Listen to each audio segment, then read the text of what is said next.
How Arrival botched the ending. In the vast realm of science fiction cinema, certain films transcend the genre, leaving an indelible mark on audiences for their ingenuity and intellectual depth.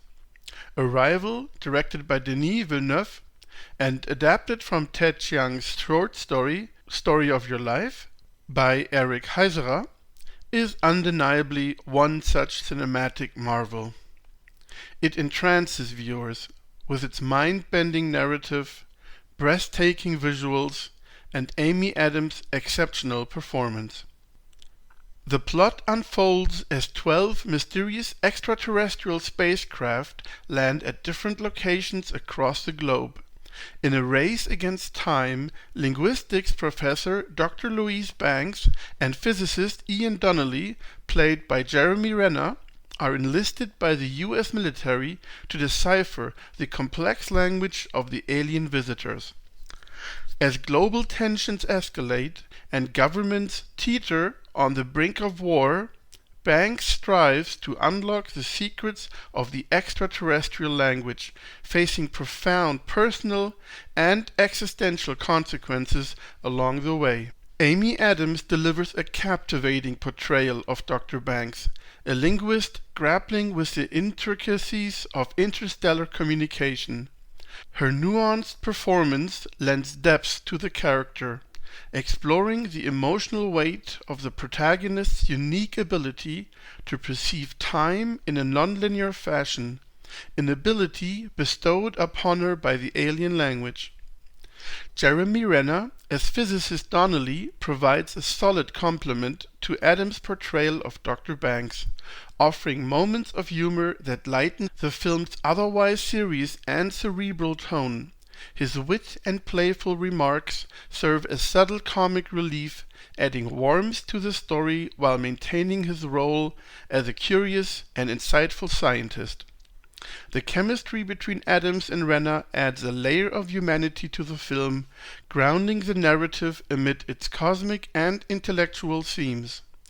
The visual aesthetics of Arrival are nothing short of mesmerizing, with Bradford Young's cinematography and Patrice Vermette's production design creating an environment that feels grounded and authentic. What sets the film apart is its subtle and understated use of CGI, toned down, highly realistic, and almost invisible. This restraint enhances the believability of the extraterrestrial elements, seamlessly blending them into the narrative without overwhelming the viewer, and allowing the story's emotional and intellectual depths to take center stage. The otherworldly architecture of the alien spacecraft, the gravity-defying atmosphere within, and the meticulously crafted visual language contribute to the film's immersive experience. Villeneuve's masterful direction ensures that every frame serves a purpose, drawing viewers into the profound mystery that unfolds.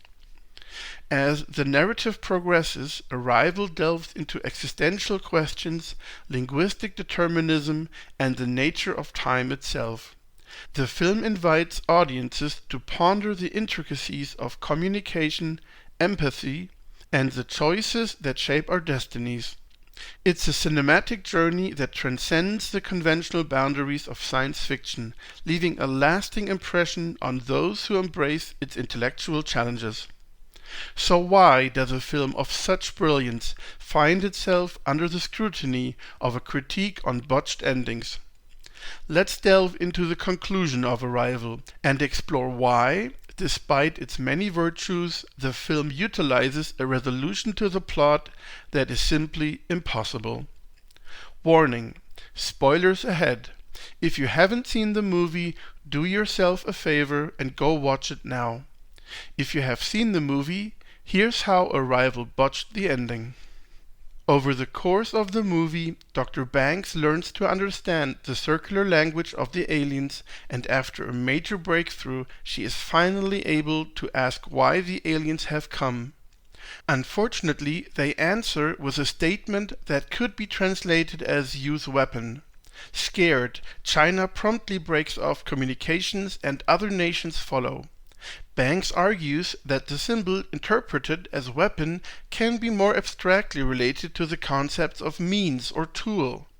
General Chang from China issues an ultimatum to the alien spacecraft, demanding that it leaves within 24 hours. Russia, Pakistan, and Sudan follow suit. Communications between the international research teams are terminated as worldwide panic sets in. Banks realizes the tool they are talking about is their language, as it enables the user to break out of the linear perception of time, allowing her to experience future events. So just as the generals of the other nations become restless and want to nuke the alien spaceships, she attends a United Nations event in an alternate future, celebrating global unity, achieved by deciphering the aliens' language in peace. At the event, General Chang of China thanks Banks for persuading him to stop the attack when she called his private number and recited his wife's dying words. He then shows her his private number and whispers his wife's dying words into her ear. In the present, Banks takes CIA agent Halpern's satellite phone from a table and calls Chang's private number to recite the words.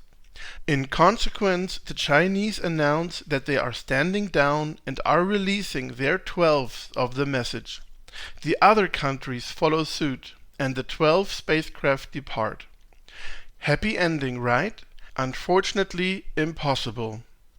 While it's imaginable that aliens teach a human being to experience time non-linearly, maybe even circular, that cannot give anyone the ability to experience a future that is simply impossible to happen. Let me explain. The climax hinges on Dr. Banks' ability to recall a future conversation with General Chang, in which he shares vital information, his private phone number, and his wife's dying words. Armed with this memory, Dr. Banks is able to call General Chang in the present and convinces him to stand down, averting a nuclear war with the aliens. It's an emotionally charged scene that ties together the film's themes of communication, understanding, and Dr. Banks' unique perspective of time. But when you pause to consider the mechanics of this resolution, it becomes clear that it creates a paradox, a logical inconsistency that undermines the otherwise cerebral and tightly constructed narrative. Dr. Banks experiences an event in the future that simply cannot happen without the information she is getting there. She experiences a future at a United Nations gala where she already saved the planet. This is a classic violation of causality, something that even in speculative science fiction strains plausibility.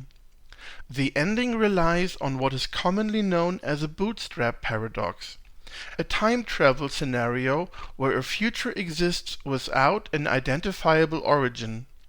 In Dr. Banks' case, a United Nations peace celebration. Let's contrast this storyline with an alternative, possible storyline for time travel. Number 1. Do it like Harry Potter and the Prisoner of Azkaban, where the future is actually not changed. In my opinion, the best and maybe only logically consistent time travel movie. Number 2. Use the many worlds interpretation of quantum mechanics.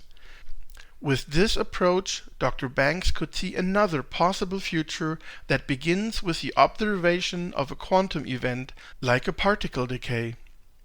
The universe then branches into multiple parallel worlds. She could theoretically gain knowledge of what happens in other branches. Each branch maintains its own causal chain. No information travels backward in time within a single timeline.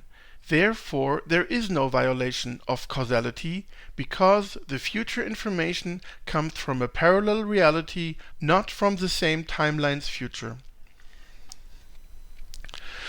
Of course, these two options are much harder to write, but that is what I expect from a good movie directed by a master like Denis Villeneuve. It's important to note that the emotional impact of the ending remains powerful. Dr. Banks' choice to embrace the future, knowing the joy and inevitable pain it will bring, adds profound emotional weight to the story. This existential acceptance resonates deeply with audiences and aligns beautifully with the film's exploration of fate, love, and loss. But this emotional resolution does not erase the logical inconsistencies at play. For a film that prides itself on intellectual rigor and scientific grounding, the reliance on a bootstrap paradox feels like a narrative shortcut, a way to tie up the plot without addressing the complexities it introduces. What makes the botched ending particularly disappointing is that Arrival had the potential to explore its themes without resorting to paradoxical shortcuts. For example, the story could have leaned further into linguistic determinism and the Sapir-Whorf hypotheses, focusing on how Dr. Banks' understanding of the alien language changes her perception of choice rather than time itself. Instead of a perfect resolution, the film could have embraced the uncertainty and complexity of linear time, presenting a more open-ended and thought-provoking conclusion. I only talk about movies in my botched ending series if they are, apart from a single mistake in the end, perfect. Arrival is such a movie, one that challenges its viewers to think deeply about communication, time, and human connection. Its breathtaking visuals, meticulous pacing, and emotional depth make it a standout in modern science fiction. Arrival is a great movie, very well worth a watch, and a rewatch and a rewatch. I think that is exactly what I will do right now. So until next time, have fun at the movies.